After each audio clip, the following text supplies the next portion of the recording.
Pivot index చూడడానికి easy level ప్రాబ్లంలా అనిపిస్తుంది, కానీ ఇంటర్వ్యూస్లో 70% క్యాండిడేట్స్ ఇక్కడే రాంగ్ తెచ్చేసుకుంటారు. ఎందుకంటే వాళ్ళ ప్రాబ్లమ్ని సరిగ్గా డీకోడ్ చేయలేరు. నేను మీకు ఈరోజు వన్ పాస్ లాజిక్ చూపిస్తా, అది మీరు ఫార్ములా రాసే లోపలే మీకు ఆన్సర్ వచ్చేస్తుంది. అండ్ అమెజాన్ అండ్ అడోబ్ లాంటి కంపెనీస్లో ఈ క్వశ్చన్ అడగడానికి రీజన్ ఏంటి, దాని వెనకాల ఉన్న మిస్టరీ ఏంటో ఈరోజు డీకోడ్ చేద్దాం. Let's dive in. పివట్ అంటే మనలో చాలామంది మిడిల్ ఇండెక్స్ అనుకుంటారు, కానీ కాదు. పివట్ అంటే ఈక్విలిబ్రియం పాయింట్. ఈక్విలిబ్రియం పాయింట్ అంటే లెఫ్ట్ సైడ్ ఉన్న క్యాండిడేట్ రైట్ సైడ్ ఉన్న క్యాండిడేట్తో బ్యాలెన్స్ అవ్వాలి. అంటే ఓ ఇండెక్స్ దగ్గర ఉన్న వాల్యూకి దాని లెఫ్ట్ సైడ్ ఉన్న వాల్యూస్ రైట్ సైడ్ ఉన్న వాల్యూస్ సమ్ అనేది ఈక్వల్ అవ్వాలి. సో ఇక్కడ మీరు కనుక 6 చూసుకుంటే ఇక్కడ దీని రైట్ సైడ్ సమ్ 11 ఉంది, సారీ దీని లెఫ్ట్ సైడ్ సమ్ 11 ఉంది, దీని రైట్ సైడ్ సమ్ కూడా 11 ఉంది. సో ఇక్కడ 6 అనేది మనకి పివట్ అవుతుంది. కానీ ఒకవేళ అలా బ్యాలెన్స్ అవ్వకపోతే లేదా మల్టిపుల్ పివట్ పాయింట్స్ ఉంటే ఇక్కడే రియల్ గేమ్ మొదలవుతుంది. ఫస్ట్ ప్రాబ్లమ్ స్టేట్మెంట్ అర్థం చేసుకోవడానికి ట్రై చేద్దాం. మనకి అరే ఇచ్చారు అండ్ మనం దాన్ని పివట్ ఇండెక్స్ క్యాలిక్యులేట్ చేయాలి. పివట్ ఇండెక్స్ అంటే ఇందాక చెప్పుకున్నట్టు left indices some right indices some అనేది ఈక్వల్ అవ్వాలి. అండ్ ఇక్కడ ఇంకొక కండిషన్ కూడా ఇచ్చారు, index is on the left edge of the అరే అయితే లెఫ్ట్ సమ్ అనేది 0 ఉంటుంది.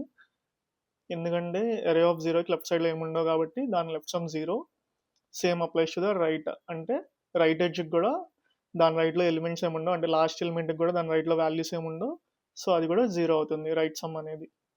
అండ్ ఇక్కడ మనం లెఫ్ట్ మోస్ట్ పివట్ ఇండెక్స్ అనేది రిటర్న్ చేయాలి. అలా ఏమీ లేకపోతే -1 అనేది రిటర్న్ చేయాలి.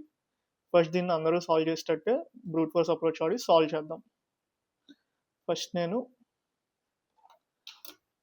int n equal to నమ్స్ dot length అని చెప్పి తీసుకుంటున్నాను. తర్వాత నేను ఒక ఫర్ లూప్ రాస్తున్నా. For int i equal to 0, i less than n, i plus plus. ఇక్కడ నేను అందరూ చెక్ చేసినట్టే ఎవ్రీ ఇండెక్స్కి దాని లెఫ్ట్ సైడ్లో ఇండిసెస్ సమ్ దాని రైట్ సైడ్లో ఉండే ఇండిసెస్ సమ్ సపరేట్గా క్యాలిక్యులేట్ చేస్తున్నాను for each and every index. అందుకే నేను ఇక్కడ left sum equal to 0, write some equal to 0 అని తీసుకుంటున్నాను. నేను ఇక్కడ ఇంకొక ఫర్ లూప్ రాస్తున్నాను. ఈ ఫర్ లూప్ వచ్చి లెఫ్ట్ ఇండిసెస్ క్యాలిక్యులేట్ చేయడానికి for in j equal to 0, j less than i, j plus plus. In left sum equal to left sum plus నమ్స్ of j. Next వచ్చి రైట్ ఇండెక్సెస్ కోసం for ఇంట్ k equal to 0, sorry k equal to i plus 1, k less than n, k plus plus. Write some equal to write sum plus నమ్స్ of k. మనకి left most indexes కావాలి and first ఏదైతే equal అవుతుందో అది మనం return చేయాలి. So నేను డైరెక్ట్గా if left sum equal to write some అయితే రిటర్న్ i, అంటే ఏది ఫస్ట్ ఈక్వల్ అయితే అది మనం ఫస్ట్ రిటర్న్ చేసేస్తాం. ఎందుకంటే వాళ్ళు మనల్ని లెఫ్ట్ మోస్ట్ కనుక్కోమన్నారు కాబట్టి left most pivot index.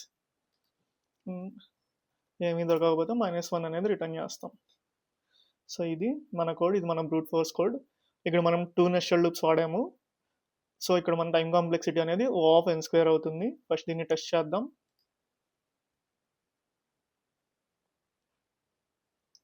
Okay, sample test cases pass అయినాయి. ఇప్పుడు దాన్ని నేను సబ్మిట్ చేస్తున్నాను.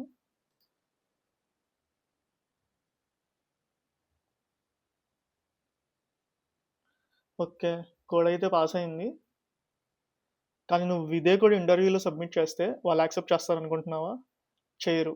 ఎందుకంటే అమెజాన్ అండ్ అడాబ్ లాంటి కంపెనీస్లో నువ్వు స్టాండ్ అవుట్ అవ్వాలి. సో నువ్వు స్టాండ్ అవుట్ అవ్వాలంటే అందరిలాగా నువ్వు O ఆఫ్ n² టైం కాంప్లెక్సిటీలో కోడ్ రాస్తే నువ్వు స్టాండ్ అవుట్ అవ్వవు. సో నువ్వు O ఆఫ్ n టైం కాంప్లెక్సిటీలో రాయాలి. ఇప్పుడు దాన్ని కోడ్లో ఎలా రాయాలో చూద్దాం. సో మనకి టోటల్ సమ్ కావాలి, అందుకే నేను టోటల్ సమ్ అనేది ఇనిషియలైజ్ చేసుకుంటున్నాను. Into total some equal to 0, int n equal to నమ్స్ dot length. First నేను టోటల్ సమ్ క్యాలిక్యులేట్ చేస్తున్నా. ఫర్ ఇంట్ i equal to 0, i less than n, i plus plus. Total some equal to total sum plus నమ్స్ of i.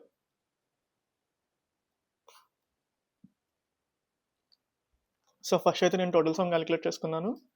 And ఇప్పుడు total సమ్లో నుంచి left some minus చేస్తా. First నేను left some value initialise చేసుకుంటున్నా. ఇనిషియల్గా left some అనేది 0 ఉంటుంది. ఇందాక మనం చెప్పుకున్నట్టు 0th ఇండెక్స్కి లెఫ్ట్లో ఏముండో, సో అది లెఫ్ట్ ఎడ్జ్, దానికి లెఫ్ట్ సమ్ అనేది 0 ఉంటుంది. ఫర్ ఇంట్ i equal to 0, i less than n, i plus plus. ఇప్పుడు నేను టోటల్ సమ్లో నుంచి లెఫ్ట్ సమ్ని మైనస్ చేస్తా, ఎందుకంటే రైట్ సమ్ కోసం. Write some equal to total some minus left some minus నమ్స్ of i. So ఇక్కడ నేను టోటల్ సమ్లో నుంచి left some and current element minus చేస్తున్నాను. అలా చేస్తే మనకి రైట్ సమ్ వస్తుంది.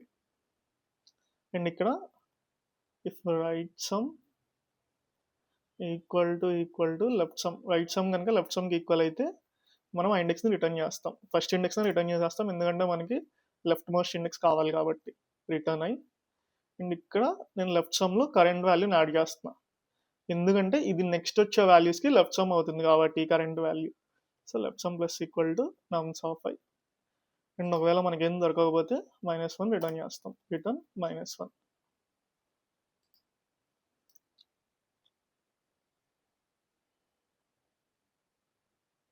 సో శాంపిల్ టెస్ట్ కేసెస్ అయితే పాస్ అయినాయి, సబ్మిట్ చేసి చూద్దాం.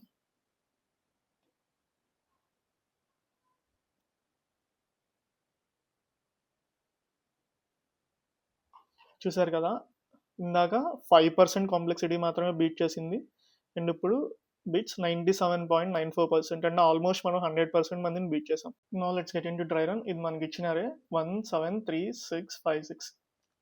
సో ఫస్ట్ మనం టోటల్ సమ్ క్యాలిక్యులేట్ చేస్తాం. 1 + 7 + 3 + 6 + 5 + 6 8 8 + 3 11 11 + 6 17 17 + 5 22 22 + 6 28. అండ్ ఇనిషియల్గా లెఫ్ట్ సమ్ వాల్యూ 0. ఇప్పుడు మనం 0th ఇండెక్స్ దగ్గర total some minus left some minus current index అంటే 28 - 1 28 - 0 -1 అంటే 27. సో ఇక్కడ మనకి రైట్ సమ్ అనేది 27 వచ్చింది అండ్ లెఫ్ట్ సమ్ అనేది 0 వచ్చింది. సో ఇది మన ఆన్సర్ కాదు. అండ్ ఫస్ట్ ఇండెక్స్ దగ్గర కూడా total some minus left some, ఇక్కడ మనం లెఫ్ట్ సమ్ని అప్డేట్ చేస్తాం. సో లెఫ్ట్ సమ్ వాల్యూ అనేది 1 అవుతుంది. 28 - 1 మైనస్ కరెంట్ వాల్యూ అంటే నమ్స్ ఆఫ్ 1 అంటే 7. సో 28 - 1 27, 27 - 7 అంటే 20. ఇక్కడ మనకి లెఫ్ట్ సమ్ అనేది 1 ఉంది, రైట్ సమ్ అనేది 20 వచ్చింది. సో ఈ ఇండెక్స్ కూడా మన ఆన్సర్ కాదు. లెఫ్ట్ సమ్ వాల్యూ అప్డేట్ చేస్తాం. లెఫ్ట్ సమ్ ఈక్వల్ టు 1 + 7 అంటే 8. సెకండ్ ఇండెక్స్ దగ్గర total some 28 minus left some 8 minus current value 3. 28 - 8 20, 20 - 3 17. ఇక్కడ మనకి లెఫ్ట్ సమ్ 8 వచ్చింది, రైట్ సమ్ 17. ఇది కూడా మన ఆన్సర్ కాదు. And third index left sum update చేయాలి. Left sum equal to 8 + 3 11. And third index దగ్గర 28 - 11 మైనస్ కరెంట్ వాల్యూ 6. అంటే ఇక్కడ మనకి 28 - 11 అంటే 17, 17 - 6 11. సో ఇక్కడ మనకి లెఫ్ట్ సమ్ 11 ఉంది, రైట్ సమ్ 11 ఉంది. సో ఇది మన ఆన్సర్. ఇది రిటర్న్ అయిపోతుంది, లూప్ అనేది ఇక్కడతో బ్రేక్ అయిపోతుంది. మీరు కనుక స్టాండ్అవుట్ అవ్వాలంటే ఇందాకలాగా నెస్టెడ్ లూప్ రాసి ఓపెన్స్గా టైం కాంప్లెక్సిటీ కాకుండా ఇలా సింగిల్ పాస్ లాజిక్ రాస్తే మీ స్టాండ్అవుట్ అయ్యే ఛాన్సెస్ అనేవి చాలా ఎక్కువ ఉంటాయి. పివోట్ ఇండెక్స్ ప్రాబ్లమ్ కనుక మీకు అర్థమైతే మీరు half of the prefix some అనేది మాస్టర్ చేసినట్టే. అండ్ దీని నెక్స్ట్ ప్రాబ్లమ్ సబైరీ సమ్ ఈక్వల్స్కే, అది సాల్వ్ చేస్తే మీ లాజిక్ ఇంకా స్ట్రాంగ్ అవుతుంది. అది నేను నెక్స్ట్ వీడియోలో ఎక్స్ప్లెయిన్ చేస్తాను. ప్రాబ్లమ్ కనుక మీకు యూస్ఫుల్ అనిపిస్తే కింద హెల్ప్ఫుల్ అని కామెంట్ చేయండి. And don't forget to subscribe to Vishal codes. Next వీడియోలో కలుద్దాం. Until then happy coding.